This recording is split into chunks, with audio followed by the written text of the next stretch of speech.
I told my husband one thing: don't bring your female boss to your birthday dinner. He laughed it off, called me jealous, and made her his honored guest. When the night ended, she stormed out in tears, and her lawyer just called me this morning. Now everyone's asking, what did I do to make her lose control? If you bring Nora to your birthday dinner, I will make sure you regret it. The words came out of my mouth before I could second-guess them.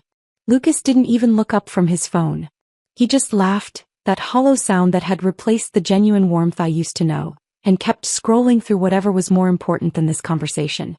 More important than us. Before we continue, I want to thank you for being here and supporting stories about boundaries, respect, and standing up for yourself. If you believe that documentation and evidence matter when protecting what's yours, please consider subscribing. It helps these stories reach others who need them. Now let's see what happens next. I sat across from him at our kitchen table on what should have been an ordinary Wednesday morning. The sun was coming through the window behind him, lighting up the gray threads in his dark hair that seemed to multiply every time I really looked at him. His coffee sat untouched in the ceramic mug I'd given him last Christmas, the one with his initials etched in gold that had cost me more than I wanted to admit. The coffee was probably cold by now, but he hadn't noticed. He never noticed anything anymore unless it came through his phone screen or had Nora's name attached to it. I'd been rehearsing those words for 3 days. Testing different versions in my head while I drove to work, while I showered, while I lay awake next to him at night listening to him sleep. I'd measured every syllable to make sure I didn't sound hysterical or emotional or any of the things he could use to dismiss what I was saying. My voice had come out exactly the way I wanted it to. Quiet. Steady. The same tone I used at work when I was documenting evidence that would eventually dismantle someone's entire case. But Lucas just laughed. "Jesus, Harper, you sound paranoid," he said, finally glancing up at me with those blue eyes that used to make my stomach flip in the best way. Now they just made me feel sick. There was nothing behind them when he looked at me anymore. No recognition of who I was or who we'd been together. Just mild irritation that I was interrupting whatever he was doing on his phone. "Nora's my boss," he continued, already looking back down at his screen. "It's a work dinner as much as it is my birthday. You know how important this promotion is. I need her there." The way he said need made my jaw clench. Like it was a simple fact I was too stupid or too jealous to understand.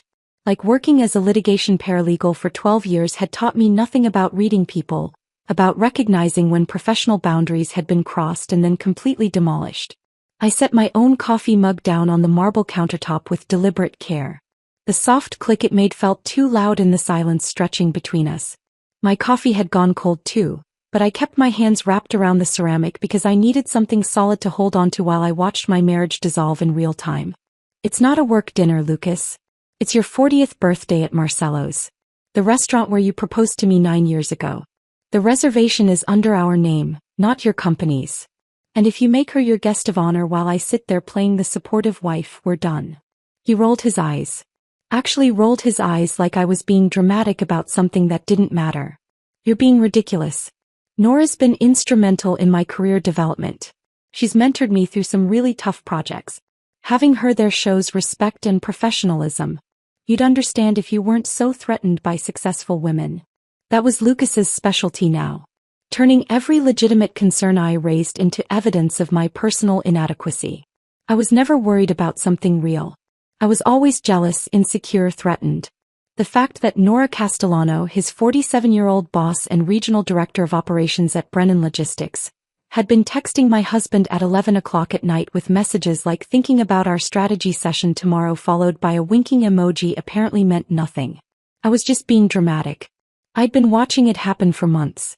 Documenting it the way I'd been trained to document everything at work. The cologne was the first thing I noticed.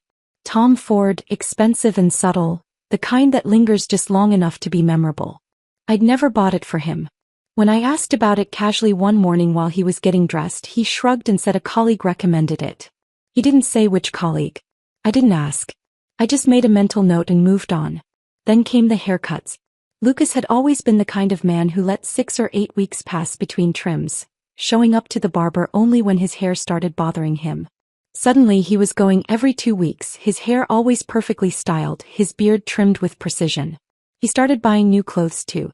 Button-down shirts in colors he'd never worn before, pants that actually fit instead of the baggy ones he'd been wearing since before we got married. He was rebuilding himself piece by piece into someone I barely recognized. Someone who cared about impressing a person who wasn't his wife. I watched all of this happen and said nothing. Just took notes. Photographed receipts when I found them in his jacket pockets. Documented dates and times and changes in behavior. Built my case the way I'd learned to build cases at work, with patience and precision and the understanding that one piece of evidence means nothing but 50 pieces create a pattern nobody can explain away. What Lucas didn't know, what he couldn't possibly know because he'd stopped really seeing me months ago, was that 3 months earlier I'd filed an anonymous HR complaint against Nora Castellano. I'd used a burner email account I'd set up specifically for this purpose and filled the complaint with details I'd gathered from Lucas's careless comments about office politics, from things he mentioned in passing without realizing what he was revealing. The complaint was carefully worded. Professional. It alleged that Nora showed preferential treatment to male employees she found attractive, that she blurred professional boundaries in ways that made people uncomfortable, that she'd been the subject of whispered concerns for years but nobody wanted to risk their career by speaking up officially. I'd attached what limited evidence I could access at the time. Vague references to late-night communications and inappropriate social interactions. The complaint went nowhere because it was anonymous and the evidence wasn't concrete enough to trigger a formal investigation. But I knew it was sitting in a file somewhere in HR. A red flag attached to Nora's name. Something that would become relevant later when I had more ammunition. I'd learned something crucial during my 12 years working in litigation. People who make threats rarely follow through. They say dramatic things in moments of anger, draw lines they'll erase later, make ultimatums they'll walk back when things calm down. But people who make promises, real promises stated calmly and clearly with full intention behind them, those people always follow through. Lucas stood up from the table, his cold coffee still untouched in the expensive mug that was probably a waste of money now that I thought about it. He was already absorbed in his phone again, scrolling through what I could see were notes about his birthday dinner. Guest list. Menu options. Seating arrangements. He'd reserved the private dining room at Marcello's 2 weeks ago. I knew because I'd seen the confirmation email in his inbox when his laptop was open on the kitchen counter. The same private dining room where he'd proposed to me 9 years ago on my 28th birthday, back when he still planned surprises and wrote me notes and looked at me like I was the most interesting person in any room. Now he was using that same room to celebrate turning 40, and he was treating it like a corporate event. Custom menu featuring his favorite dishes. Premium wine pairings that cost more per bottle than we usually spent on groceries for a week. He was even hiring a professional photographer to document the evening because apparently turning 40 required the same level of visual evidence as a wedding. I'd seen his guest list too. 14 people. Colleagues from work whose names I recognized from his complaints about office politics. Friends from the gym he'd joined 6 months ago. People I'd never met who apparently knew more about his current life than I did. His brother Marcus, who'd never particularly liked me and had stopped pretending otherwise around the time Lucas started changing his cologne. And right at the top of the list, her name circled twice in his notes app, was Nora Castellano. While Lucas planned his celebration with more enthusiasm than he'd shown for anything involving me in years, I was making my own preparations. I'd already scheduled coffee with Rachel Mendoza for Friday morning. Rachel had worked at the same firm as me years ago, back when I'd had vague plans of becoming an attorney myself before life and Lucas and financial reality had redirected those ambitions. Rachel was a senior partner now at a different firm. She specialized in employment law and workplace harassment cases, and she had a reputation for being absolutely ruthless when it came to protecting employees from supervisors who abused their power. I'd kept in touch with her over the years, casual coffee meetings every few months. Professional networking that never felt forced because we genuinely liked each other. I needed to understand exactly what happened when someone in authority was exposed publicly for having an inappropriate relationship with a subordinate. I needed to know the procedures, the timelines, the likely outcomes. I needed to know what weapons were available to me before I decided which ones to use and how to use them most effectively. Lucas kissed the top of my head absently as he passed, the way you might pat a dog lying near your feet. His mind was already somewhere else. Probably already at work. Already thinking about Nora and whatever presentation he had planned for her today. I need to get to the office early, he said, heading toward the door with his phone still in his hand. Big presentation for Nora this afternoon. She wants to review my progress on the Morrison account. Of course she did. Lucas, I said, and he paused in the doorway, still not really looking at me. His attention was already gone, already focused on whatever the day ahead held. Whatever Nora wanted from him. I meant what I said. About the dinner. He smiled then. Not warmly, not the way he used to smile at me when we were happy. Just that patient, slightly condescending smile you give someone who's being difficult about something that doesn't actually matter in the grand scheme of things. You're going to love it once you see how nice everything is, Harper. Trust me. I've put a lot of thought into making this special. Then he was gone. The door closed behind him with a soft click that matched the sound my coffee mug had made earlier. I sat alone in our kitchen with 2 cold cups of coffee and a promise I fully intended to keep. The house felt too quiet after he left. Too empty. I looked around at the kitchen we'd renovated 3 years ago, at the marble countertops I'd picked out and the backsplash tile I'd spent weeks choosing. At the breakfast nook where we used to sit on Sunday mornings reading the paper and planning our week. All of it felt like set decoration now. Props in a marriage that had stopped being real somewhere along the way while I wasn't paying attention. Or maybe I had been paying attention. Maybe that was the problem. Maybe I'd noticed every single change, every shift in his behavior, every new distance that opened between us. Maybe I'd been documenting the death of our marriage with the same methodical precision I used to document evidence at work, and now I finally had enough proof to do something about it. I picked up my phone and opened the encrypted folder I'd created 6 months ago. The folder Lucas didn't know existed because he'd stopped asking about my phone or my life or anything I did when he wasn't around. Inside were 173 items. Screenshots of text messages I'd photographed from his phone while he was sleeping. Copies of expense reports I'd captured from his laptop showing dinners for 2 at restaurants we'd never been to together. Bank statements showing cash withdrawals that didn't match any receipts in our shared files. Credit card charges at hotels during times he'd claimed to be working late at the office. Every piece of evidence was dated, annotated, organized by category and timeline.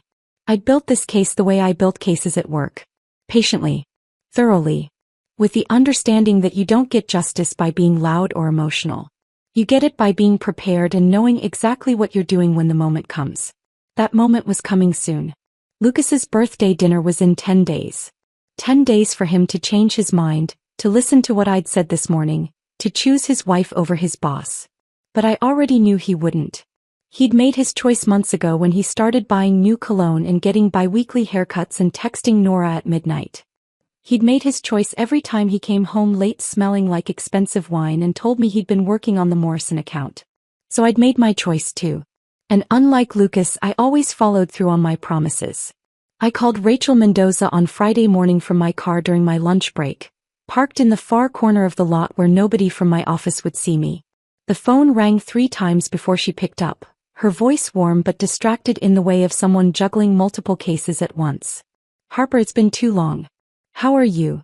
I need your help with something, I said, skipping the pleasantries because I didn't have the energy to pretend this was a social call. Can we meet for coffee? Somewhere away from our usual spots. There was a pause on the other end, and I could almost hear her shifting gears from casual friend to attorney mode. How soon? Today if possible. That's serious? Yes. We met at a cafe 40 minutes from both our offices, in a neighborhood neither of us had reason to visit. The kind of place where the coffee was decent but unmemorable, where the clientele was mostly people passing through on their way to somewhere else. Rachel arrived 10 minutes late, apologizing about a client call that had run over, her gray suit slightly wrinkled from what she explained had been a 14-hour day that started before sunrise. We ordered cappuccinos that cost $8 each and tasted like burnt beans, and I waited until we were seated in a corner booth before I spoke. If someone in a position of authority at a company is having an inappropriate relationship with a subordinate, and that relationship gets exposed publicly in a way that embarrasses the company, what happens? I stirred my coffee even though I'd added nothing to it. The motion gave me something to do with my hands while Rachel studied me with the sharp, assessing gaze of someone who'd spent 20 years representing employees against corporations. Is this hypothetical? Not exactly. She leaned back in her chair, crossed her arms, and I watched her mind work through the implications of my question. Rachel had always been quick, one of the smartest people I'd worked with back when we were both starting out in law. She didn't need me to spell out what I was really asking. Depends on the company's policies and how much liability they're facing, she said finally. But typically, if there's documented evidence of an inappropriate relationship between a supervisor and subordinate, especially one that involves potential misuse of company resources or preferential treatment, the company moves fast. Immediate investigation. Suspension pending review. If the evidence is damning enough, termination and potential legal action for ethics violations. Even if the person is senior? Especially if they're senior. The higher up you are, the harder you fall, and the more incentive the company has to make an example of you. She paused, took a sip of her terrible coffee. Companies don't play around with this anymore, Harper. One viral moment, one public scandal, and their reputation is destroyed. They'll sacrifice anyone to contain it. I nodded slowly, absorbing this information. What kind of evidence would you need? Rachel smiled, but there was no humor in it. Documentation. Text messages, emails, expense reports, witness testimony. Anything that establishes a pattern of behavior. The more evidence you have, the less wiggle room they have to dismiss it as a misunderstanding. She looked at me carefully. Whatever you're planning, make sure you're protected. Document everything. Don't do anything that could backfire legally.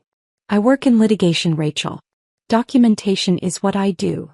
We talked for another 30 minutes about procedures and timelines, about how these investigations typically unfolded and what outcomes were most likely.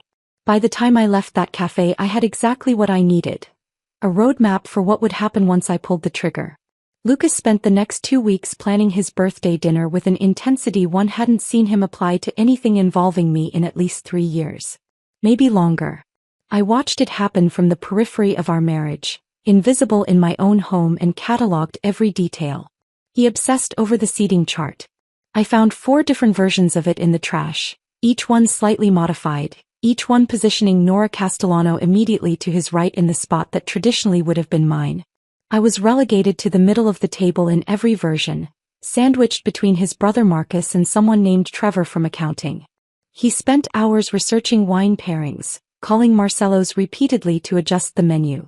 I heard him on the phone one evening explaining that they needed to add a seafood course because his guest of honor loved oysters. He didn't mention that his wife was allergic to shellfish and would spend the entire course watching everyone else eat while she sat there with nothing. I watched all of this happen and felt something cold and calculated settle in my chest. It wasn't anger anymore. Anger was hot and reactive and clouded your judgment. This was something else. This was the feeling I got at work when I was building a case, when I could see all the pieces falling into place and knew exactly how it would end. Lucas showed me the final guest list one evening while I was making dinner. He wouldn't be home to eat. He pulled out his phone and scrolled through his notes app, pointing out each name like he was presenting evidence of how important he'd become. Trevor from accounting is coming and Miguel from operations. And the guys from my gym. You remember them, right? We met them at that charity run last year. I didn't remember them. I nodded anyway. And obviously Nora, he continued, his voice taking on a different tone when he said her name. Warmer. More animated. She's bringing a +1 apparently. Probably her husband. There it was at the top of his list, circled twice in red digital ink. Nora Castellano +1. Sounds like quite a party, I said, chopping vegetables with more force than necessary. It's going to be perfect. I really think this could be the night that solidifies the promotion. Having Nora there, showing her how well I network, how I bring people together. It's all part of the bigger picture. The bigger picture that apparently didn't include making his wife feel valued or respected or even acknowledged. Marcus called on Thursday evening, ostensibly to confirm he was attending Lucas's birthday dinner, but the conversation quickly revealed its real purpose. So Harper, Lucas tells me you're feeling insecure about his boss coming to dinner. I was standing in our kitchen, chopping vegetables for yet another dinner Lucas wouldn't be home to eat, and I stopped mid-slice. The knife blade caught the overhead light and for a moment I just stared at it. Lucas said that? Yeah, he mentioned you were having some jealousy issues. Look, I get it. Marcus's voice carried that particular brand of condescension he'd perfected over the years. Nora's successful, she's confident, she's everything you probably wish you could be. But maybe you should work on yourself instead of making Lucas's big night about your insecurities. Lucas's younger brother had never approved of me. That much had been clear from the moment we met 10 years ago at a family barbecue where he'd asked what I did for a living and then spent 20 minutes explaining why paralegals were basically failed lawyers. He was a financial analyst who made good money and never let anyone forget it, who wore watches that cost more than my monthly salary and drove a car that probably cost more than our annual mortgage payments. "I appreciate your concern, Marcus," I said, my voice carefully neutral even though I wanted to tell him exactly what I thought of his analysis of my psychological state. "I'll make sure to work on myself. That's all I'm saying. Lucas is really stressed about this promotion, and the last thing he needs is you making scenes or being difficult at his party." I thanked him for calling, ended the conversation and added his name to the mental list of people who would learn the truth too late to do anything about it. That night, after Lucas finally came home at 11 claiming he'd been working late on the Morrison account, after he'd showered and fallen asleep without asking about my day or noticing the dinner I'd made and thrown away, I took his phone from the nightstand. I knew his passcode. He thought I didn't, but I'd watched him enter it enough times over the past 9 years that the pattern was burned into my memory. 4 digits that spelled out the first 4 letters of his mother's name. Not my name. Never my name. I photographed everything. Text messages between him and Nora that had started professional 6 months ago and gradually shifted into something else entirely. Messages sent at 11 at night that read thinking about our strategy session tomorrow, followed by emojis that had nothing to do with work. Inside jokes I didn't understand. References to conversations I hadn't been part of. The encrypted folder on my laptop had grown substantially since that morning I'd made my promise. 173 items, each one carefully dated, annotated, organized by category and timeline. Screenshots of texts. Copies of expense reports showing dinners for 2 at restaurants I'd never been to. Bank statements with cash withdrawals that didn't match any receipts in our shared files. Credit card charges at hotels during times Lucas had claimed to be working late at the office. I also had photos from his company's internal social network. Posts where Nora commented with flirty remarks and heart emojis. Pictures from team events where they stood just a little too close, where her hand rested on his arm just a little too long. I was building a case the way I'd learned to build cases at work. Methodically. Patiently. With the understanding that one piece of evidence means nothing but 50 pieces form a pattern no one can deny. By the time Lucas's birthday dinner arrived, I would have everything I needed. Not just suspicions or gut feelings or the vague sense that something was wrong. I would have documentation. Evidence. Proof that could be verified and cross-referenced and presented to people who had the authority to do something about it. Lucas stirred in his sleep, and I quickly locked his phone and placed it back on the nightstand exactly where he'd left it. I returned to my side of the bed and lay there in the darkness, listening to him breathe, thinking about Marcello's and seating charts in the moment when everything I'd been building would finally matter. 10 days left until his birthday dinner. 10 days until I kept my promise. The night of Lucas's birthday dinner arrived with the kind of crisp autumn air that made everything feel sharper, more defined. I stood in our bedroom getting ready, watching Lucas in the mirror as he adjusted his tie for the 3rd time. He'd bought a new suit for tonight. Charcoal gray, perfectly tailored, the kind that probably cost more than he'd admit if I asked. Which I wouldn't. "You look nice," I said, because that's what wives say even when their husbands are dressing up to impress someone else. He glanced at me briefly in the mirror. "Thanks. You should probably wear the blue dress. The one with the sleeves. Not the black one that made me feel confident. Not the green one he used to say brought out my eyes. The blue one with sleeves that covered my arms and hit below my knee. Conservative. Forgettable. Appropriate for someone who was meant to fade into the background of her own husband's celebration." I wore the blue dress. We arrived at Marcello's separately because Lucas needed to get there early to make sure everything was set up properly. I drove myself, parked in the lot behind the restaurant, and sat in my car for 5 full minutes before going inside. My phone was in my purse, fully charged. The encrypted folder was backed up to 3 separate cloud servers. Everything was ready. The private dining room looked exactly like Lucas had described it over the past 2 weeks. Black and gold balloons clustered in corners like expensive tumbleweeds.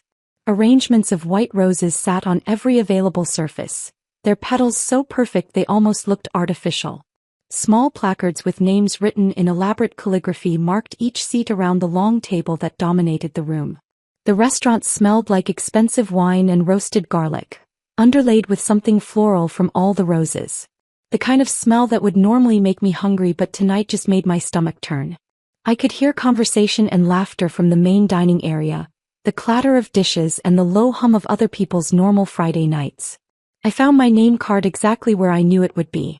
Middle of the table, right side, between Marcus and Trevor from accounting.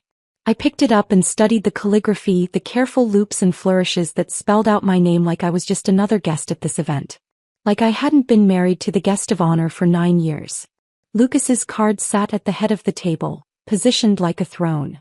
And immediately to his right, in the spot that every wedding I'd ever attended had taught me belonged to the spouse, was Nora's name. The calligrapher had added a little flourish to the final letter, making it look almost decorative.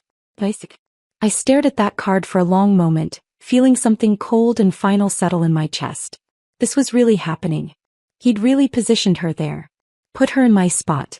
Made his choice visible and documented in calligraphy for everyone to see. I took out my phone and photographed the seating arrangement. Wide shot first, then close-ups of the relevant cards. Added them to my encrypted folder with a timestamp and brief notation.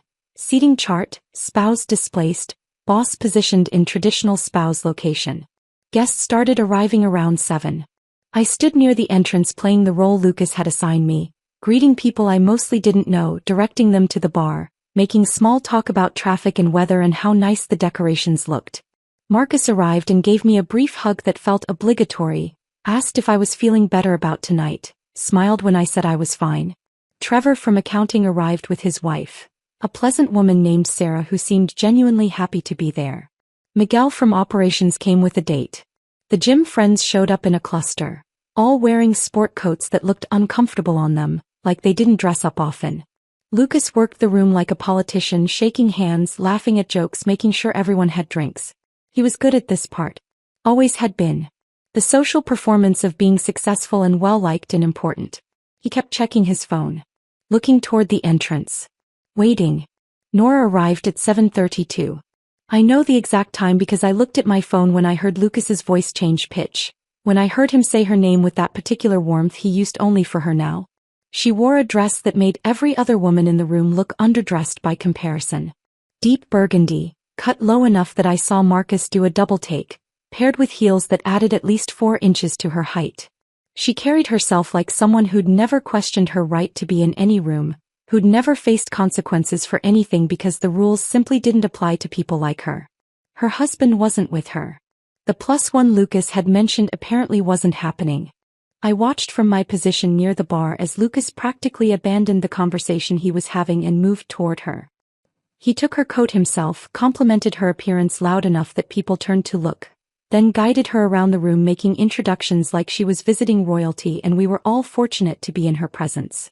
This is Nora Castellano, my regional director, he said to Trevor and Sarah. She's been absolutely instrumental in my development this year. I honestly don't know where I'd be without her guidance.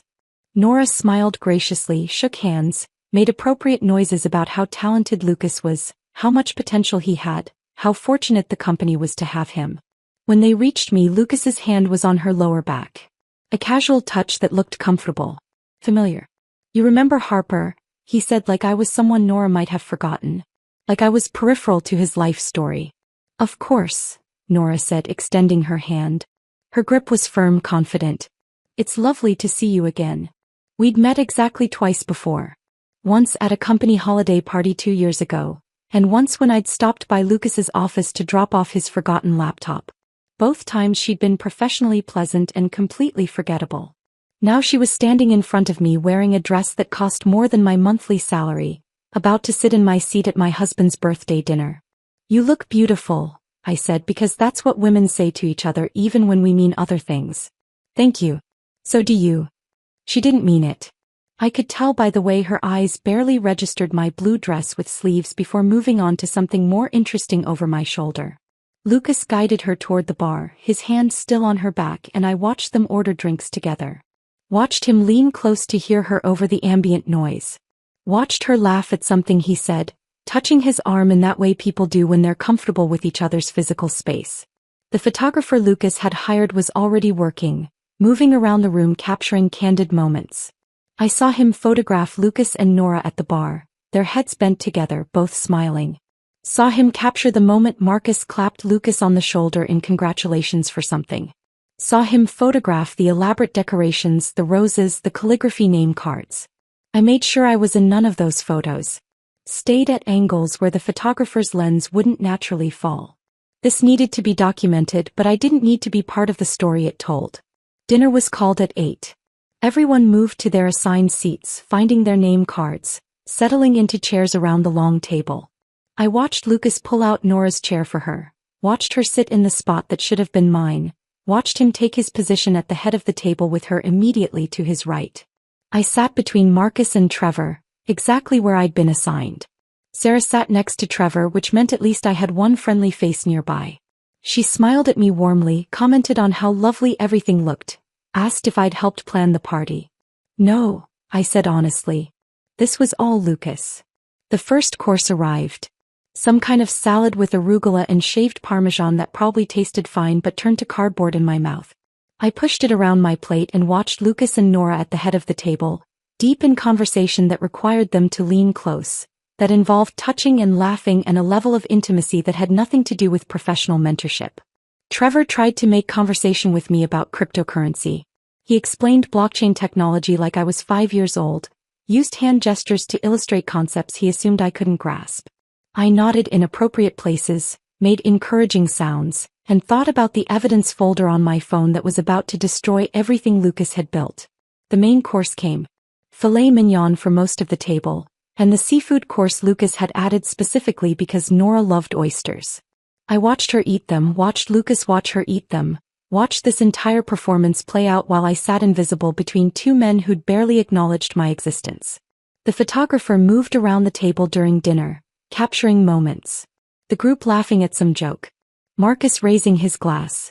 Miguel and his date in conversation. And repeatedly, constantly Nora and Lucas together. Their body language in every photo telling a story that any reasonable person could read. I pulled out my phone under the table and checked the time. 8:45. The toast would come soon after the main course was cleared, before dessert arrived. Lucas had mentioned the schedule during one of his planning sessions. He'd choreographed this entire evening down to the minute. I opened my email app and started composing 3 messages. Same subject line for each. Urgent ethics violation requiring immediate review. Same attachments. 173 pieces of evidence, organized by date and category. Different recipients. General Counsel of Brennan Logistics, the company's ethics hotline, and Patricia Chen, the CEO's executive assistant who owed me a favor from 5 years ago. I didn't send them yet. I waited. Because I needed one more piece of evidence. The final piece that would make everything undeniable. Dessert plates were cleared. Coffee was served. Lucas stood up, tapped his wine glass with a fork, and the room gradually quieted to hear what the birthday boy had to say. Lucas stood at the head of the table with his wine glass raised, his cheeks flushed from alcohol and attention. The room had quieted completely. All 14 guests turned toward him expectantly. This was his moment. The speech he'd probably been rehearsing for days. I want to thank everyone for being here tonight, he began, his voice carrying easily across the private dining room. Turning 40 feels like a real milestone, you know? And sharing it with the people who matter most means everything to me. He paused, let the moment breathe, and I watched him scan the faces around the table. His gym friends nodding supportively. Miguel and his date smiling politely. Trevor and Sarah looking engaged. Marcus with that expression of brotherly pride he always wore at family events. Lucas's eyes didn't land on me. Not even for a second. But I especially want to recognize someone who's been instrumental in my growth this past year. He turned slightly toward Nora, his body language shifting into something more intimate, more personal. Nora, you've pushed me to exceed every expectation I had for myself. You've helped me reach for goals I didn't think were possible. You've made me into the professional I've always wanted to be. His voice had taken on a quality I recognized from our early years together. The same warmth he used to reserve for talking about us, about our future, about the life we were building. Now he was using it for her. You invested in me when others overlooked me. You believed in me when I doubted myself. And I honestly don't know where I'd be without your guidance and support.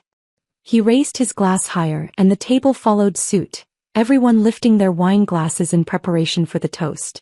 To my honored guest, my mentor, and someone I'm incredibly grateful to have in my life. To Nora Castellano. The room erupted in polite applause. Glasses clinked. People took sips of their wine and made appreciative noises about the sentiment. And then Nora stood up. She moved around the table toward Lucas with a smile that looked genuinely touched, genuinely emotional. When she reached him, she didn't extend her hand for a professional handshake. She didn't give him a brief side hug.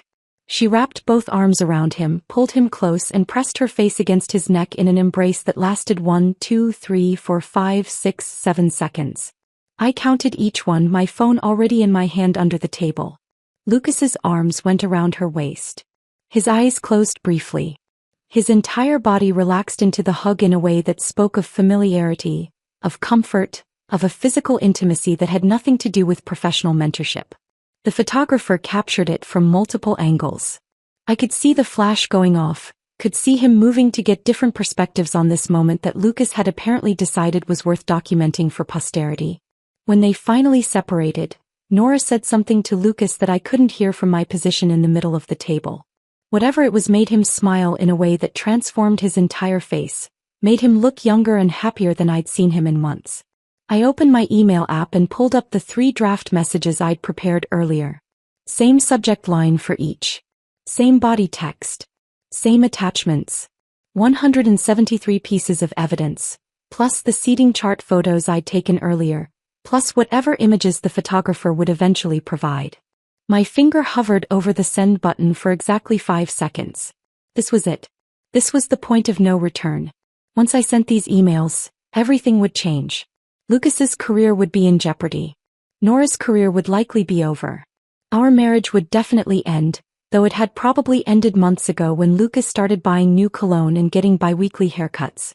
I clicked send at exactly 9:43 in the evening, watching the 3 messages disappear from my outbox and enter the digital void where they would arrive in 3 different inboxes at Brennan Logistics and set off a chain reaction I'd carefully planned. Then I finished my wine, set down my glass and excused myself to the restroom. The bathroom at Marcello's was all marble and soft lighting, the kind of place designed to make people feel elegant and sophisticated. I stood at the sink and reapplied my lipstick with hands that were surprisingly steady.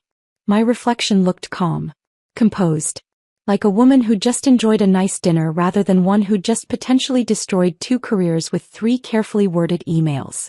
I took my time, washed my hands, fixed a strand of hair that had come loose from my updo, checked my phone to confirm the emails had sent successfully. All 3 showed as delivered. No bounce backs. No errors. When I returned to the dining room 10 minutes later, I could immediately see that something had shifted. The energy in the room had changed from celebratory to tense. Conversations were happening in hushed tones. People were glancing toward the head of the table where Nora sat with her phone face up, screen illuminated with an incoming call. She stared at the screen for a long moment before answering. I watched her face transform in real time. Confident to confused to concerned to absolutely horrified, all in the span of maybe 10 seconds. "Yes, this is Nora Castellano," she said into the phone, standing abruptly and moving away from the table toward the hallway. "What? No, I'm at a dinner. Can this wait until Monday?" Apparently it couldn't because she kept walking, her voice rising in pitch as she moved out of earshot. I could see her through the doorway, pacing in the hallway, her free hand gesturing frantically. Her body language had gone from poised and confident to agitated and defensive. Lucas watched her go, confusion clear on his face. The other guests had stopped pretending not to notice. Trevor leaned over and whispered to me, "What do you think is happening?" I shrugged, picked up my wine glass even though it was empty. "I have no idea." Marcus caught my eye from across the table, his expression suspicious in a way that made my stomach tighten. He'd never liked me, but he knew his brother well enough to sense when something was off. I held his gaze for a moment, then looked away, focusing on the wilting roses in the centerpiece. Nora was on the phone for 5 full minutes. I watched Lucas check his own phone repeatedly, probably hoping for a text from her explaining what was happening. The other guests made awkward small talk, pretending everything was normal while clearly being deeply invested in whatever drama was unfolding. When Nora finally returned to the table, her face was pale under her makeup. Her hands were shaking visibly as she grabbed her burgundy clutch from the back of her chair. "I have to go," she said, her voice cracking around the edges in a way that betrayed just how not okay everything was. "There's been some kind of emergency at the office." Lucas stood immediately, his chair scraping against the floor. What kind of emergency? Do you need help? Should I come with you? No. The word came out sharp, almost panicked. Then she seemed to remember the audience, softened her tone. No, Lucas, you stay and enjoy your birthday. This doesn't concern you. But the way she looked at him told a completely different story. Her eyes said, this concerns you entirely. This concerns both of us. This is going to destroy everything we've built. She left without saying goodbye to anyone else, her heels clicking rapidly across the marble floor in a rhythm that sounded like flight. Like escape. Like someone running from a fire they'd started themselves. The room fell silent after the door closed behind her. 14 people sitting around a table covered in white roses and half-eaten desserts, all processing what they'd just witnessed. Then Trevor cleared his throat and said something about how demanding corporate life could be, and a few people murmured agreement, and slowly conversations resumed in hushed tones that suggested everyone was speculating about what had really just happened. Lucas stood at the head of the table looking lost. He checked his phone again, probably hoping for a text or call from Nora explaining the emergency. Nothing came. He tried to smile, to make a joke about how even his birthday dinner couldn't escape work drama, but it fell flat. No one laughed. Within 30 minutes, guests started making excuses to leave. Sarah claimed an early morning. Miguel remembered a prior commitment he'd somehow forgotten about until just now. The gym friends left as a group, clapping Lucas on the back and thanking him for dinner on their way out. By 10:30, only 3 of us remained in the private dining room that had been full of celebration an hour earlier.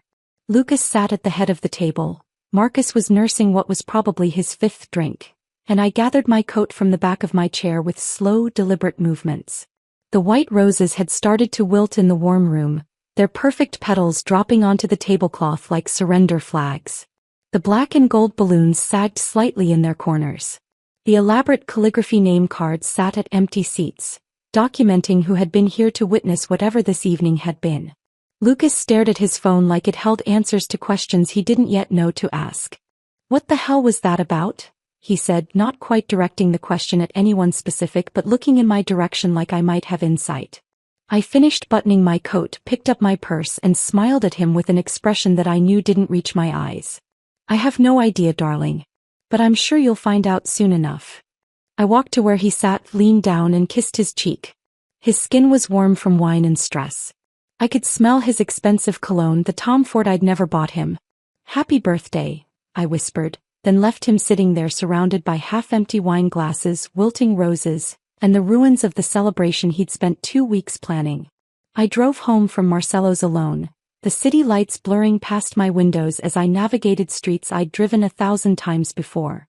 My hands were steady on the wheel. My breathing was calm. I felt nothing, which was strange considering I'd just set in motion events that would destroy my husband's career and end my marriage. The house was dark when I pulled into the driveway. Lucas hadn't come home yet. Probably still at the restaurant trying to understand what had happened to Nora, why she'd fled his birthday dinner like the building was on fire. Or maybe he'd gone to Marcus's place to drink and complain about how the evening had been ruined by some mysterious work emergency. I went inside, hung up my coat and poured myself a glass of wine I didn't really want but felt like I should drink anyway.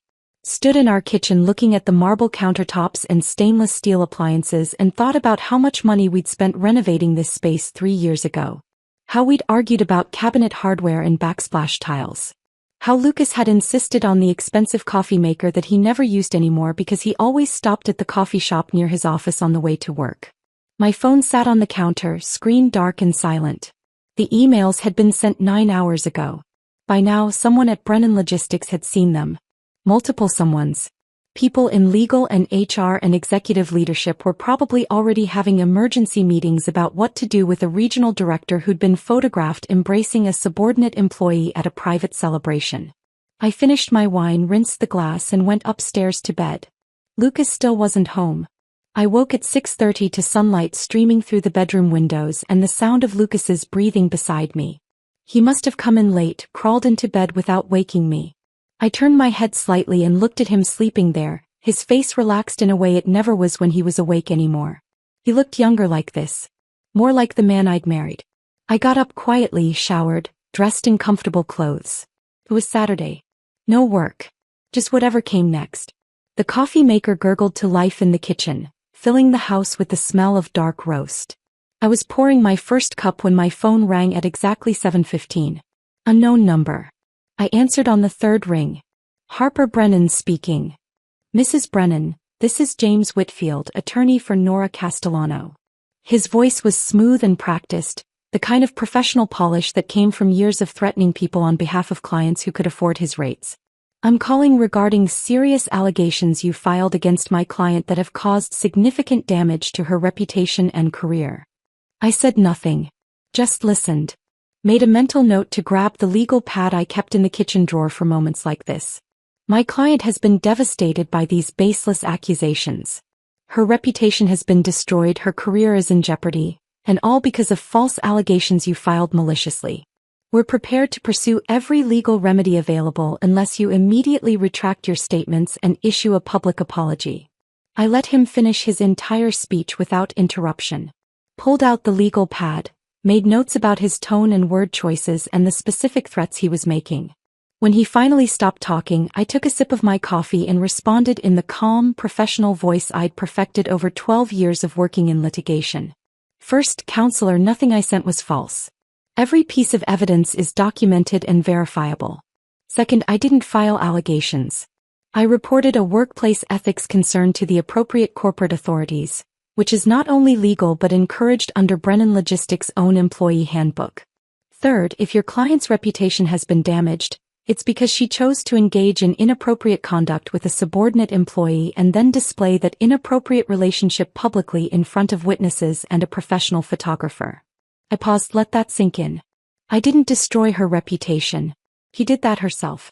I just made sure people saw it. There was a long pause on the other end of the line. I could hear papers rustling, could almost hear him recalculating his approach, realizing that I wasn't going to be easily intimidated or convinced to back down. Mrs. Brennan, we will pursue this aggressively, he said, his voice harder now, the smooth practiced tone giving way to something more threatening. I smiled even though he couldn't see it. Please do. I look forward to discovery, where we'll subpoena all communications between your client and my husband, all expense reports, all text messages, everything. I'm sure that will go wonderfully for her. I took another sip of coffee, let him process that. Oh, and counselor, you might want to advise your client that threatening the spouse of her subordinate employee is probably not going to help her case with the ethics investigation. But you do what you think is best. I hung up before he could respond, set my phone down on the counter, and finished my coffee in the quiet kitchen while Lucas continued sleeping upstairs. By noon, I'd separated our bank accounts. The joint checking and savings were divided according to what each of us had contributed. The investment accounts I'd inherited from my grandmother were transferred entirely into my name. The house was already in my name, had been since before we married because my parents had helped with the down payment and wanted to protect that investment. I made phone calls to my attorney friend Sarah, who specialized in divorce cases where one spouse's infidelity created grounds for favorable settlement terms. Made arrangements to have papers drafted. Confirmed that everything I was doing was legal and documented and couldn't be challenged later. Lucas came downstairs around 2 in the afternoon looking like he hadn't slept at all despite being in bed for 8 hours. His hair stuck up at odd angles. His eyes were bloodshot. He wore sweatpants and a t-shirt that had been clean yesterday but now looked slept-in and wrinkled. Harper, he said, standing in the living room doorway while I worked on my laptop. Harper, something happened. The company called me this morning. They've placed me on administrative leave pending an investigation into my relationship with Nora. I looked up from my laptop but said nothing. Just waited. They're saying someone filed a complaint. That there's evidence of inappropriate conduct. They suspended Nora yesterday after the dinner. She was escorted out by security this morning. His voice cracked slightly. They terminated her, Harper. They fired her for ethics violations. He looked at me like I might have answers, like I might be able to explain how his perfect birthday celebration had turned into a career-ending disaster in less than 24 hours. What did you do? His voice wasn't angry yet. Just confused. Desperate for understanding. Like maybe this was all some terrible misunderstanding that could be fixed if only someone would explain what was happening. I closed my laptop carefully and stood up. Walked to the side table where I'd placed the manila envelope I'd prepared that morning. picked it up and held it for a moment, feeling the weight of the papers inside. Everything I'd been building toward for months, reduced to a single envelope. "I made you a promise," I said simply, crossing the room to hand it to him. "I told you that if you made her your honored guest, you'd regret it. You didn't believe me. That was your choice." Lucas took the envelope with hands that were shaking slightly, opened it and pulled out the papers inside. I watched his face as he read the first page. Divorce petition. His eyes widened, confusion giving way to shock. He flipped to the second page. Financial disclosures showing how I'd separated our assets, how everything was already divided, how the house was in my name and would remain in my name, how his access to our joint accounts had been restricted. He went back to the first page, read it again like maybe he'd misunderstood something crucial. "Harper, what is this? You're divorcing me? Over inviting my boss to my birthday dinner?" I walked back to the side table and picked up a single photograph I'd printed that morning. The photographer had sent a preview gallery late last night, probably trying to get final approval before processing payment. I'd downloaded every image that featured Lucas and Nora together. This one was the most damning. 7 seconds captured from the perfect angle. Nora's face pressed against Lucas's neck. His arms wrapped around her waist. Both of them with their eyes closed, completely absorbed in an embrace that had nothing to do with professional mentorship and everything to do with intimate familiarity. I handed him the photograph. Watched him stare at it, watched the color drain from his face as he saw himself through my eyes. Through the eyes of everyone at that dinner. Through the eyes of the ethics committee at his company who were currently reviewing 173 pieces of evidence that told the same story this single image told. "I'm divorcing you because you had an inappropriate relationship with your boss and humiliated me publicly while doing it. Because you prioritized her over me for months. Because you stopped seeing me as your wife and started seeing me as an obstacle to whatever you were building with her." Lucas looked from the photograph to me and back to the photograph. His mouth opened and closed several times without sound coming out. "I need you to leave," I said quietly. "This is my house. The locks have already been changed. Your things are packed in boxes in the garage. You can take them now or arrange a time to pick them up later, but you can't stay here." He just stood there holding divorce papers in one hand and a photograph of his own betrayal in the other, looking like a man who'd suddenly realized he'd been standing on the edge of a cliff the entire time without noticing. Lucas sat on the couch for 3 hours that Saturday afternoon, the divorce papers spread across the coffee table in front of him, the photograph of him and Nora face down like he couldn't bear to look at it anymore. He'd call someone, have a hushed conversation I couldn't quite hear from the kitchen, then hang up and stare at the papers again. Call someone else. Repeat the cycle. I made myself dinner. Just pasta with vegetables, nothing elaborate. The act of cooking felt normal, grounding, like maybe if I went through familiar motions everything else would start making sense too. The water boiled. The pasta cooked. I drained it and added olive oil and garlic.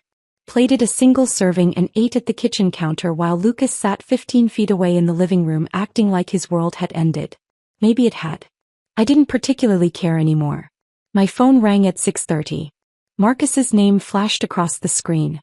I considered not answering, then decided I might as well get this conversation over with. He'd call back anyway, keep calling until I picked up, because that's what Marcus did when he decided something needed his attention. "What the hell did you do to my brother?" No greeting. No preamble. Just accusation delivered in that sharp tone he used when he thought someone had wronged his family. "Hello, Marcus," I said calmly, setting down my fork. "How are you this evening? Don't play games with me, Harper. Lucas just called me. He's devastated. He's on leave from work, his boss got fired, and you're serving him with divorce papers? Over what? Over him inviting his boss to his birthday dinner? That's insane. That's vindictive. That's consequences," I interrupted, my voice level and controlled. "Your brother spent 6 months having an inappropriate relationship with his boss. Spending company money on dinners I knew nothing about. Texting her at midnight. Changing everything about himself to impress her. I gave him one warning. One clear boundary. He crossed it publicly and humiliated me in front of 14 people. I paused, let that sink in. So yes, I reported an ethics violation to his company using evidence I'd been collecting for months. And yes, I'm divorcing him. What exactly did you think would happen?" There was silence on the other end of the line. I could hear Marcus breathing, could practically hear him recalibrating his approach. Lucas said you were being paranoid. That there was nothing inappropriate going on with Nora. That you misinterpreted professional interactions because you were jealous of his success. Of course that's what Lucas had told him. Of course he'd framed this as me being the problem rather than taking responsibility for his own choices. Did he show you the photograph? I asked. The one from his birthday dinner where she's hugging him with her face pressed against his neck for 7 seconds while a professional photographer documented it? Did he mention the midnight text messages? The expense reports for dinners at restaurants we've never been to together? The hotels charged to his corporate card during times he claimed to be working late at the office. Another pause. Longer this time. He said those were all explainable. Work dinners with clients. Late nights at the office where he needed to crash in a hotel instead of driving home tired. Then he lied to you, Marcus. Just like he's been lying to me for months. I hung up before he could respond. Finished my dinner in silence while Lucas continued his vigil on the couch, probably calling more people to tell his version of events. The version where I was unstable and vindictive and destroying his life over nothing. Jessica called on Monday morning while I was getting ready for work. My closest friend since college, the person I'd trusted with everything for over 15 years. I saw her name on my screen and felt something twist in my chest because I already knew this conversation wasn't going to go well. Harper, honey, she said when I answered, her voice careful in a way that told me Lucas had already gotten to her. I talked to Lucas yesterday. He's really struggling with everything that's happened. I said nothing. Just listened. Finished applying my mascara in the bathroom mirror while she continued. He said you sent evidence to his company that got his boss fired and now he might lose his job too. He's devastated, Harper. He's staying at his brother's place because you kicked him out of the house. She paused and I could hear her choosing her next words carefully. Don't you think maybe you overreacted? I mean, I know having his boss at his birthday dinner wasn't ideal, but destroying 2 careers seems like a pretty extreme response to feeling jealous. There was the narrative Lucas was spinning. That I was jealous and overreacting and vindictive. That he'd done nothing wrong except invite his boss to a party, and I'd responded by ruining his life. Jessica, I said slowly, setting down my mascara and looking at my reflection in the mirror. Did Lucas tell you about the midnight texts between him and Nora? The secret dinners? The expense reports showing hotels during times he claimed to be working late. There was a pause on her end. He said those were all innocent. That you were reading too much into normal professional interactions. I felt something cold settle in my chest. The realization that even my closest friend was willing to believe Lucas's version of events without questioning it. That 15 years of friendship meant less than one phone call from my husband painting me as the villain. I see, I said quietly. Thank you for calling, Jessica. I need some space to process everything right now. I hung up before she could respond. Finished getting ready for work. Drove to the office and spent the day documenting cases for attorneys who trusted my judgment because I'd proven over 12 years that I knew how to evaluate evidence and distinguish truth from convenient narratives. Patricia from Brennan Logistics called me on Thursday afternoon. I'd been expecting her call, had known it was coming since the moment I sent those emails on Friday night. Harper, thank you for taking my call, she said, her voice professional but warmer than it needed to be. We'd worked together on a complex employment case 5 years ago, and she'd always struck me as someone who genuinely cared about doing the right thing even when it was difficult. Of course, Patricia. How can I help? I want you to know that the company takes workplace ethics extremely seriously. Your report triggered an immediate review, and what we've found in the last 72 hours has been deeply concerning. She paused and I could hear papers rustling. We've identified multiple policy violations, inappropriate use of company funds, and a pattern of preferential treatment that extends beyond just your husband. We need to understand the full scope of what was happening, and we need your testimony about what you observed and when. We met the next morning at a coffee shop in a neighborhood neither of us frequented. I brought printed copies of everything I'd collected, organized in a binder with tabs and annotations. Patricia brought a legal pad and a voice recorder with my permission. For 2 hours I walked her through the timeline. When I first noticed changes in Lucas's behavior. When I discovered the text. When I photographed expense reports. When I filed the anonymous complaint 3 months ago hoping it would be enough to trigger an investigation without me having to destroy my marriage myself. Patricia took extensive notes, asked clarifying questions, requested specific dates and times. When I finished, she looked at me with something that might have been sympathy or respect or both. "Harper, I need to tell you something," she said, closing her legal pad. "Since Nora's termination on Saturday morning, 3 other employees have come forward with their own complaints about her behavior. Similar patterns of preferential treatment, inappropriate communications, boundary violations. What you documented with Lucas wasn't an isolated incident. It was part of a much larger problem that the company should have addressed years ago." I absorbed this information in silence. Part of me felt vindicated. Another part felt sick thinking about how many other marriages might have been damaged by Nora's inability to maintain professional boundaries. Friday evening, I was upstairs packing Lucas's remaining clothes into boxes when I heard the front door open. I froze, listening. Heavy footsteps in the entryway. Not Lucas's gate. Someone else. Marcus appeared at the top of the stairs before I could react, his expensive suit wrinkled from a long work week, his expression set in that particular combination of anger and righteousness he wore when he thought someone in his family had been wronged. "We need to talk," he said, not asking permission, just announcing his presence like he had every right to be in my house uninvited. I set down the box I was packing and looked at him calmly. "You need to leave, Marcus. This is my house and you don't have permission to be here. Lucas gave me a key years ago. I'm not leaving until we talk about what you're doing to my brother." He crossed his arms, positioned himself at the top of the stairs like he was blocking my exit. "Lucas is falling apart. He's staying at my place because you won't let him in his own house. He's drinking too much. He can't sleep. And you're up here packing his things like he's some stranger you're evicting." I met his gaze without flinching. "What happened to respecting your spouse, Marcus? What happened to maintaining appropriate boundaries with your boss? What happened to listening when your wife tells you something makes her uncomfortable? This isn't about boundaries. This is about you being threatened by a successful woman and punishing Lucas for having an important professional relationship." I picked up the photograph from the bedside table where I'd left it. The 7-second hug captured from the perfect angle. Walked over and handed it to Marcus. "Look at this and tell me it's just a professional relationship." He looked at the image. His jaw tightened. He handed it back to me without comment. "I worked through problems for 9 years, I said quietly. I compromised and adapted and stayed quiet while Lucas prioritized his career over our marriage. But I will not stay quiet while he has an affair and then acts surprised that there are consequences." Marcus stood there for a long moment, the fight seeming to drain out of him as he processed what I'd said. "You need to leave now," I repeated. "And give me that key before you go."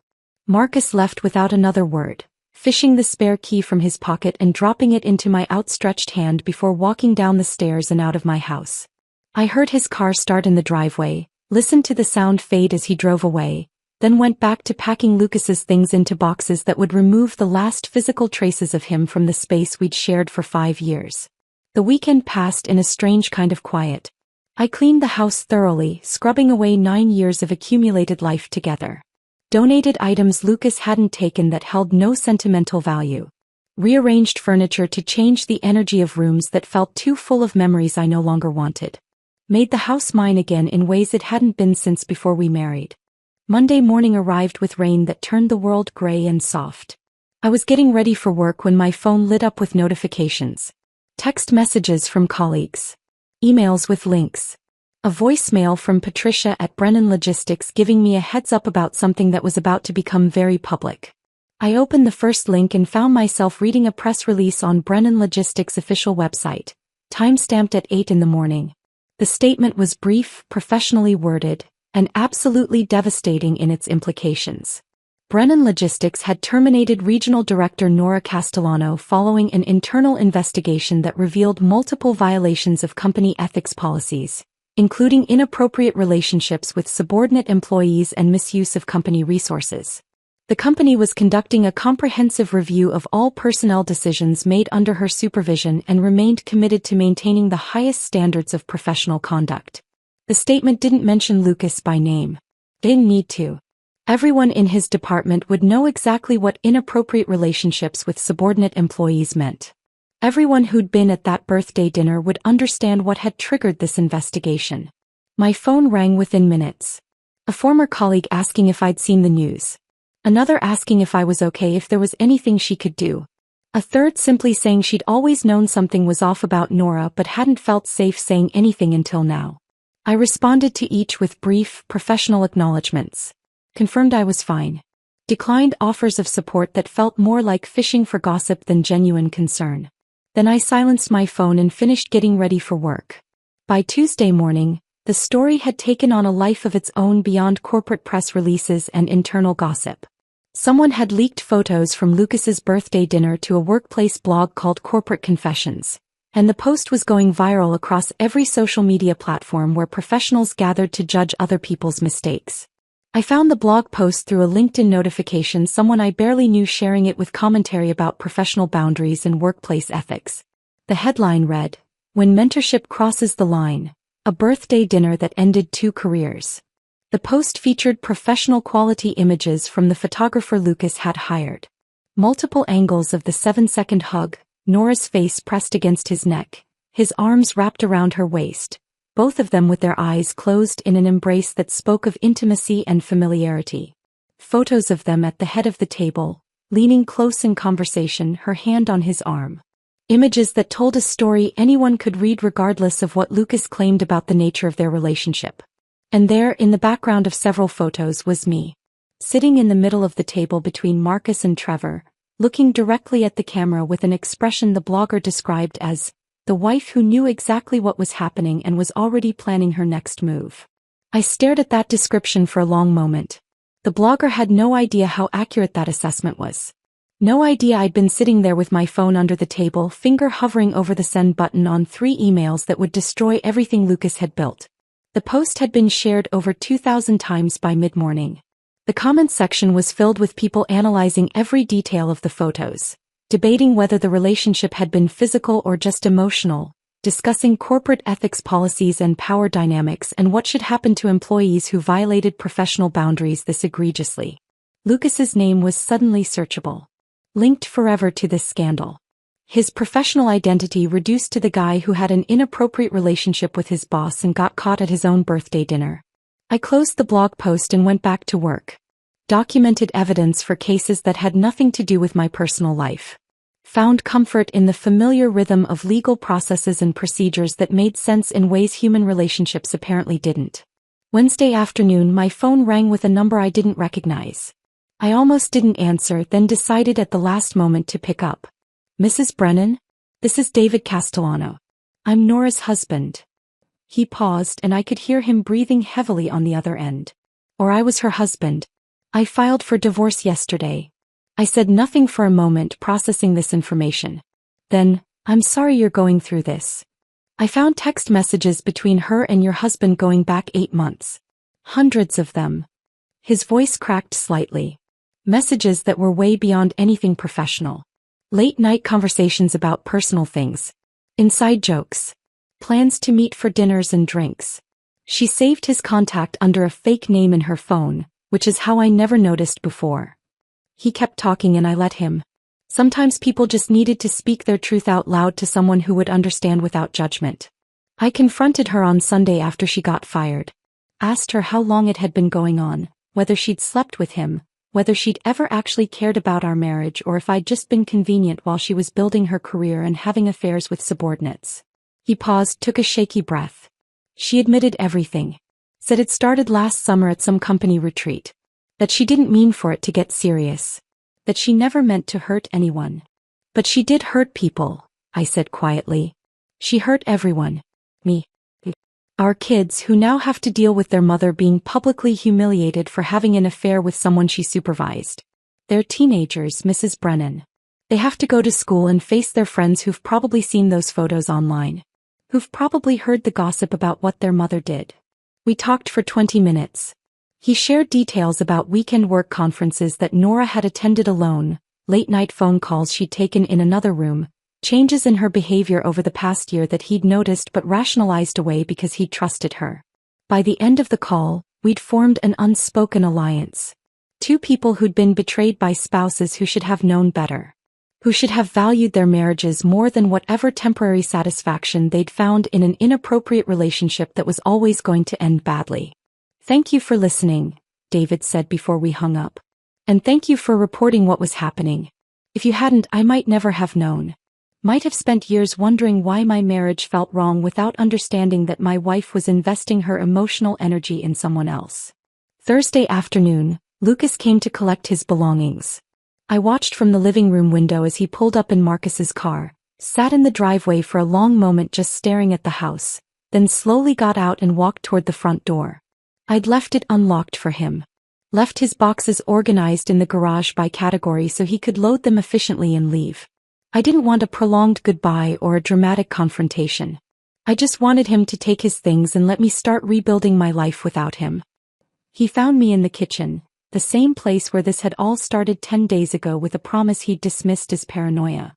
"Harper." His voice was rough, exhausted.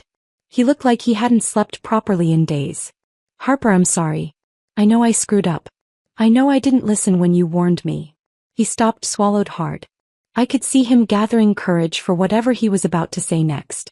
"But I never slept with her. I swear to you I never physically cheated. It was just emotional. Just text messages and dinners and conversations where someone actually listened to me and made me feel valued in ways I hadn't felt in years. It was wrong, I know it was wrong, but it wasn't physical." I held up my hand to stop him before he could continue justifying choices that had destroyed our marriage regardless of whether they'd been physical or emotional. "It doesn't matter, Lucas. Physical or emotional, you cheated. You prioritized her over me. You humiliated me at your birthday dinner in front of everyone we know. And now you're facing consequences for choices you made over and over again for months." I set down my coffee mug and looked at him directly. "I'm not interested in your apologies or your justifications. Take your things and leave." Lucas stood in my kitchen for a long moment after I told him to take his things and leave. His mouth opened and closed several times like he was searching for words that might change the outcome of this conversation, might undo the consequences of choices he'd made over and over again for 8 months. He found nothing to say. I walked past him to the garage where I'd stacked his belongings in clearly labeled boxes. Clothes in one section. Books and personal items in another. Work documents he might need in a third. Everything organized and ready for efficient removal because I wanted this done quickly and cleanly. "Everything's here," I said, gesturing to the boxes. "You can load them into Marcus's car. I've already arranged for your remaining furniture to be donated next week unless you want to schedule a time to pick it up." Lucas looked at the boxes like they represented the sum total of 9 years of marriage. Which, in a physical sense, they did. Everything else, the house, the joint accounts, the life we'd built, belonged to me now through careful planning and legal documentation that had started long before his birthday dinner. He began carrying boxes to the car in silence. I watched from the doorway, not helping, not hindering, just witnessing the final removal of his physical presence from my space. It took him 40 minutes to load everything. When he finished, he stood in the driveway looking back at the house one last time. "Harper," he called out, and I could hear the desperation in his voice. "Harper, please. We can fix this. I'll do anything. I'll quit my job, we can move somewhere else, start over completely. Just please don't do this." "Your job already quit you," I said quietly. "And there's nothing to fix. This marriage ended months ago when you started prioritizing Nora over me. I'm just making it official." He got in the car and drove away. I closed the garage door and went back inside to a house that suddenly felt lighter despite nothing physical having changed except the absence of boxes that had been sitting there for less than a week. The divorce proceedings moved forward with surprising speed. Lucas's attorney was a tired-looking man named Gerald who charged reasonable rates because he understood that Lucas couldn't afford the kind of legal representation that might have mounted a serious challenge to the terms I was proposing. Gerald tried his best, arguing that the asset distribution was unfair, that Lucas deserved more consideration given the length of the marriage. But the prenuptial agreement I'd updated during our refinancing was ironclad. My attorney Sarah walked through every clause with calm precision, demonstrating that everything had been legally executed, that Lucas had signed willingly with full knowledge of what he was agreeing to, that the terms were enforceable under state law. The house remained mine. The inheritance money that had funded the down payment remained protected. The retirement accounts I'd built before we married stayed in my name. Lucas would leave our marriage with his personal belongings, his car that still had 2 years of payments remaining and nothing else. The divorce hearing was scheduled for mid-November, 6 weeks after the birthday dinner that had started everything. I spent those weeks methodically building my new life. Met with a realtor about selling the house because every room held memories of a marriage that had been dying slowly while I'd been too focused on holding it together to notice it was already gone. Started therapy with a counselor named Dr. Morrison who specialized in betrayal trauma, working through the complicated tangle of relief and grief that came with ending something that had once meant everything.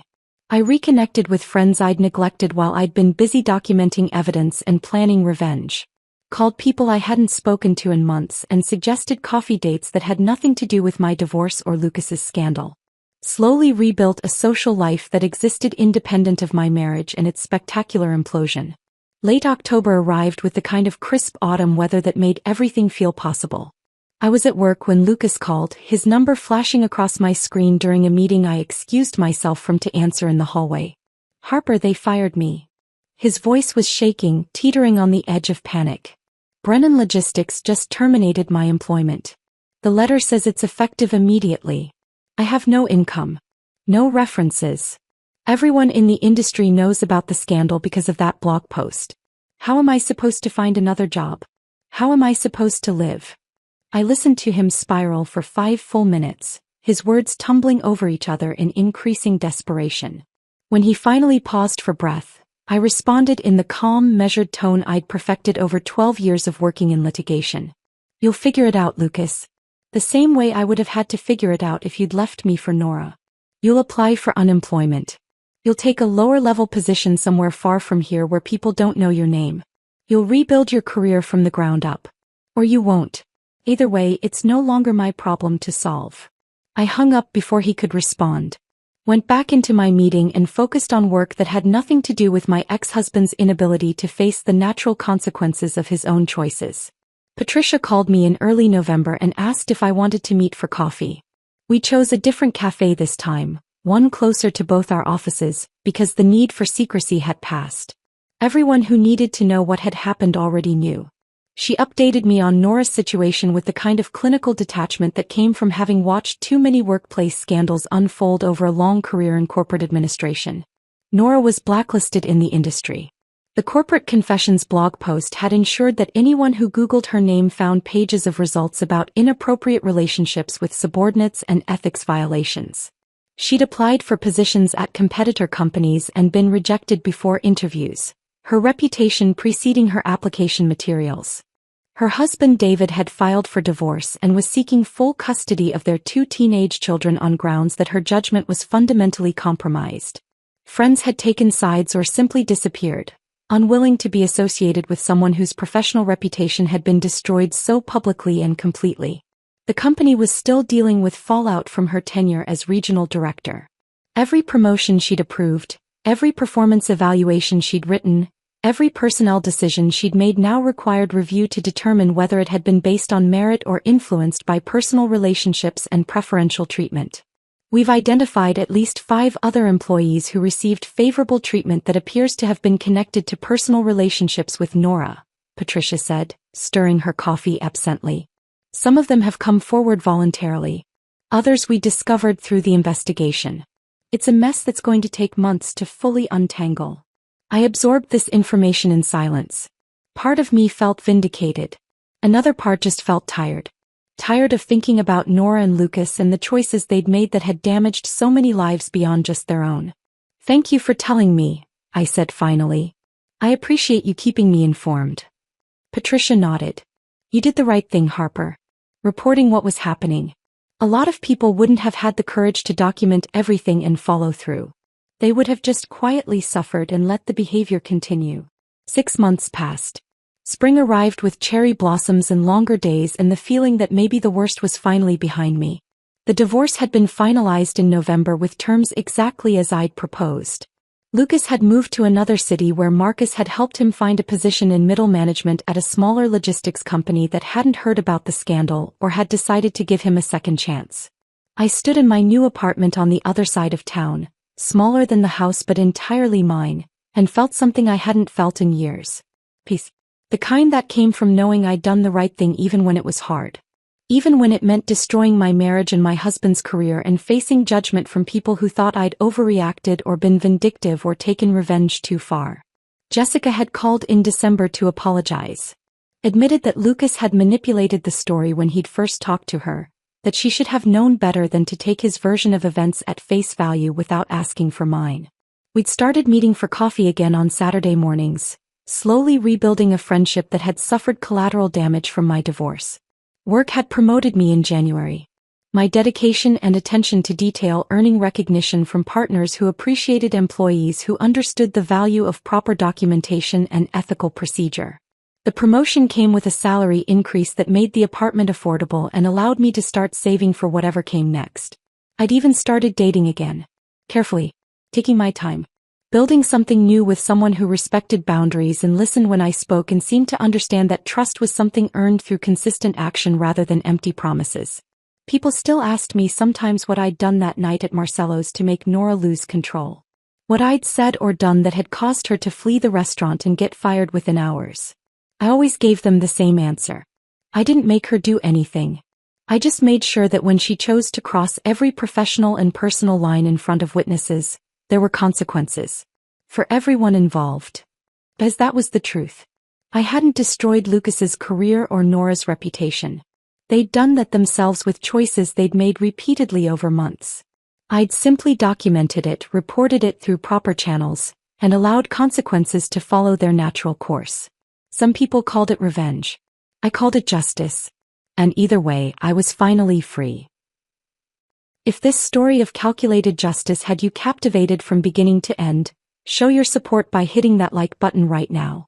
My favorite moment was when Harper sat calmly at that birthday dinner, phone in hand under the table, sending those 3 carefully documented emails while Lucas toasted Nora as his honored guest. What was your most satisfying moment in this story? Share your thoughts in the comments below. Want more compelling stories of consequences and courage like this one? Subscribe and hit that notification bell so you never miss when we upload our next gripping tale.